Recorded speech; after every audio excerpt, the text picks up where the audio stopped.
हरे कृष्णा। अभी हम आप और एक टिप्स बताने के लिए चाह रहा हूँ। मन की बेग, हाँ मन की बेग कर सकते हैं, नहीं तो माइंड कंट्रोल जैसा करने के लिए ये जो टॉपिक के ऊपर चर्चा करने के लिए चाह रहे हैं। मन की संयमता कैसा कर सकते हैं, मन की बेग क्या है, इसी बारे में चर्चा कर सकते हैं। और ज़रूर आप सब्सक्राइब करिए। बहुत शास्त्र की यथार्थ आजिट जी की नॉलेज है, इसको ग्रहण करिए और दूसरा को मध्य शेयर करिए। जे हमारा चैनल को सब्सक्राइब नहीं किए, कृपा करके आप सब्सक्राइब करिए। बहुत जानकारी बात है, हमको समाज को सबको मिलना चाहिए। सभी सोचते हैं हम मन को कैसा कंट्रोल कर सकते हैं, मन को कैसे नियंत्रण कर सकते हैं, मन संयम कैसा हो सकता है, मन की बेग क्या है। जैसे रूप गोस्वामी बोले हैं, उपदेशामृत उपदेश दिए, मन को कंट्रोल कर ले रखा है। बाचो बेगम मनसा क्रोध बेगम, ये बेग को जो दमन कर लेता है वो संसार में होता है। मन को बेग को कैसा करना है, और पहले तो मुझे जानकर मन का बेग क्या है, जिससे हम संयम होंगे। मन का बेग क्या होता है, मन कैसे विचलित होता है, वो बेग क्या है। वो जो भगवत गीता में उसको तपस्या करने जानबूझ करके वो मन का बेग को कंट्रोल करने के लिए भगवान बताए के रखे। ये मैं नहीं बता रहा हूँ, भगवान ये सब बात बताए के रखे, केवल आप लोगों के सामने में दोहराता हूँ। मन की बेग बारे में, मन को संयम के लिए भगवान बताते हैं। मन में कंट्रोल कैसा किया जा सकता है, भगवान बताए के रखे। मन की बेग बारे में भगवान बताए 1 2 3 4 5 चीज भगवान बताते। ये मन को माने बेग है, इसको ही कंट्रोल करने के लिए भगवान ने 5 चीज बारे में बताई, भगवान ने बताए रख रहे 5 चीज। प्रथम बताते मन प्रसाद सौम्यत्व मौन आत्म विनिग्रह भाव संस्कृति ऋत्वत्व तप मानस उच्यते। ये 5 मन की बेग होता है। फर्स्ट बताते मन प्रसाद। हाँ, मन प्रसाद माने मन को संतुष्टि रखना चाहिए। तो इसका मतलब मन का जो फर्स्ट बेग होता है असंतुष्ट मन है, ये प्रथम बेग है मन प्रसाद। दूसरी होता सौम्यतम। सौम्यत्व माने दूसरी प्रति कपट भाव से रहित होना चाहिए। सौम्यतम माने सरलता होना चाहिए। यदि हम कपट करते हैं तभी हम मन के जो दूसरा बेग होता है कपटता, कपट आचरण करना। भगवान बोलते कपट से रहित होना चाहिए दूसरे के प्रति। तीसरा बोलते मौनम गंभीरता, मन की बेग। ताल इसका मतलब मन का तीसरा बेग क्या है, चंचलता। ध्यान दीजिए, एक मन की दूसरा बेग चंचल होता है, उसको गंभीर बनाना चाहिए। तीसरा बोलते आत्मविनिग्रह। आत्मविनिग्रह मतलब चौथा नंबर। आत्मविनिग्रह मतलब इंद्रिय की संयमता। तले असंजत इंद्रिय, ये मन का चौथा नंबर माने बेग है। अब 5वां नंबर बेग होता है भाव संस्कृति। भाव संस्कृति का अर्थ है जो स्वभाव की शुद्धिकरण। स्वभाव की शुद्धिकरण माने तल अशुद्ध विचार, उसका विपरीत शब्द उल्टा, ये मन की बेग है। ये 5 बेगों को जब दमन कर लेते हैं तब मन शुद्धि हो जाता है, मन पवित्र हो जाता है। नहीं तो मन अपवित्र रहता है। मन शुद्धिकरण है, मन को कंट्रोल हो जाता है। मन कंट्रोल हो जाता है और मन नियंत्रण में हो जाता है। और जिसके मन नियंत्रित हो जाता है, भगवान बोलते हैं ये मन नियंत्रित जब हो जाता है वो जीवात्मा का क्या हो जाता है, जीवात्मा का मित्र बन जाता है। और जब मन कंट्रोल नहीं रहता है वो शत्रु बन जाता है।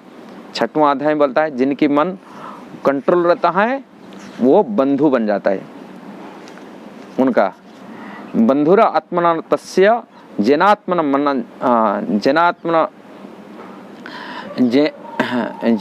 आत्मैव जेना आत्मन एव आत्मना जित अनात्मनस्तु शत्रुएव वर्तेव तमेव शत्रुवत्। जिनका मन जीत लिया उसके लिए मन सर्वश्रेष्ठ मित्र है, किंतु जो ऐसा नहीं कर पाया वो मन उनके लिए बड़े शत्रु है।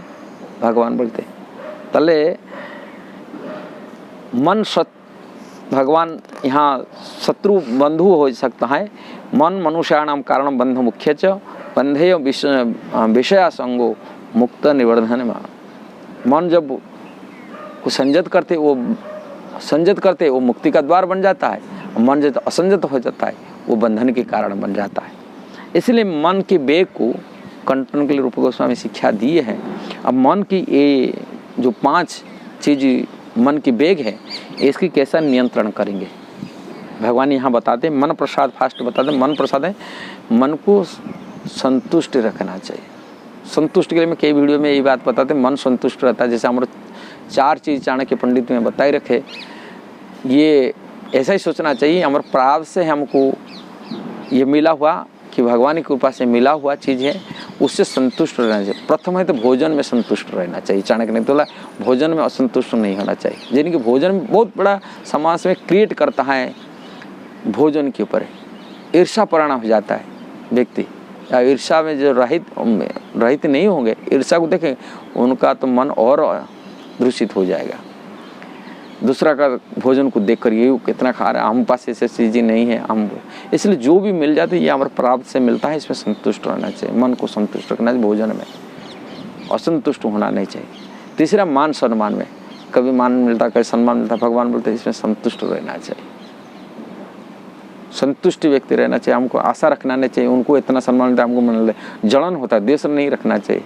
इसको मन हम ईमान से अपनी प्राप्त से मिलता है, इसलिए उससे भी मान सम्मान संतुष्ट है। धन संपत्ति में तीसरा धन संपत्ति चाणक्य बंधे, इसमें भी संतुष्ट रहना चाहिए। किसी की धन देखी जलना नहीं चाहिए, किसी द्वेष रखना नहीं चाहिए। ऐसा करते मन की वेग को हम कंट्रोल नहीं कर सकते, इसलिए जितना हो उसमें संतुष्ट रहना चाहिए धन के। और से शादी विवाह करते पति पत्नी मध्य संतुष्ट रहना चाहिए। जो भी जैसा पति मिला जैसे पत्नी मिला उसमें एडजस्ट कर लेना चाहिए जीवन में, तभी मन को संतुष्ट, मन प्रसाद में संतुष्ट में हमें तपस्या, इसी तपस्या जानबूझ कर कष्ट सहना पड़ता है। इसको जानते हुए कष्ट को स्वीकार जब कर लेते तब मन को वेग को हम कंट्रोल कर सकते। तीसरा सौम्यतम, कपट से रहित होना चाहिए। सरल व्यक्ति होना, सरल होना चाहिए। हम कपट आगे पीछे, सामने में एक बात बोलेंगे, मीठा बात बोलेंगे, प्रणाम करेंगे, सब करें, पीछे से अपना बुराई करना, इसको बोलते कपट। और ऐसा बात नहीं करने वाला तो सरल व्यक्ति कहा जाता है। आगे पीछे नहीं होना चाहिए, हमेशा साफ रहना चाहिए। हमेशा सामना में एक बात पीछे एक बात नहीं करना चाहिए। दूसरे के प्रति ऐसे कपट व्यवहार नहीं करना चाहिए। सामना में मीठा बात बोलेंगे, पीछे से कुछ बोलेंगे, ऐसा नहीं होना चाहिए। इसलिए कपट रहित होने के लिए भगवान बात बताते हैं। तीसरा मौनम, मौनम का अर्थ है गंभीरता। चंचल नहीं करना चाहिए, विचलित होना, हर चीज में चंचल, बंदर जैसा चंचल नहीं, स्थिर होना चाहिए, धैर्य रखना चाहिए। जब धैर्य हम रखते हैं, हम मन से, अगर ठाकुर जी की कृपा से हो, धैर्य रखिए, पेशेंस रखिए, तल गंभीर इसको कहा जाता है। चंचलता प्रकट नहीं करना चाहिए। तीसरा आत्म विनिग्रह, इंद्रिय प्रति संयम, इंद्रिय प्रति आत्म विनिग्रह, मन तभी संतुष्ट। कारण मन इसमें राजा हेड है, 5 जो ज्ञानेंद्रिय है उसका हेड है, कौन है? मन है।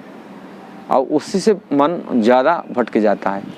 इसलिए देखने का, सुनने का, स्पर्श करने का, जो भी इंद्रिय जनित सुख है उसको, सुख को कंट्रोल रखना चाहिए। भगवान को प्रार्थना करना चाहिए जैसे हमारे जीवा बस हो जाए। सुनने का चीज़ इधर उधर चीज़ न सुने, भगवान की कथा सुनने में लगाए। जब इंद्रियों को भगवान की सेवा में लगा देते हैं तब इंद्रिय भगवान की सेवा में, भगवान की कथा सुनने में, भगवान प्रसाद खाने में, भगवान की, जैसे अम्बरीश महाराज किए थे ऐसे ही मन लगाते, तभी हमारा इंद्रिय की संयम हो जाता है। तो इंद्रिय संयम, मन शुद्धि हो जाता है, मन पवित्र होता है, मन के वेग को हम कंट्रोल कर सकते हैं। तीसरा है 5वां नंबर है जीवन शुद्धि, माने भाव संस्कृति। भाव संस्कृति, भाव अपना जो भाव है, कॉन्शियसनेस है, वो शुद्धि, पवित्र होना चाहिए, अपवित्र होना चाहिए। अपवित्र तभी हो जाता है व्यक्ति जब विषय की कामुक भावना आ जाता है मन में। ये वास्तविक कि इसका मूल तात्पर्य यही है।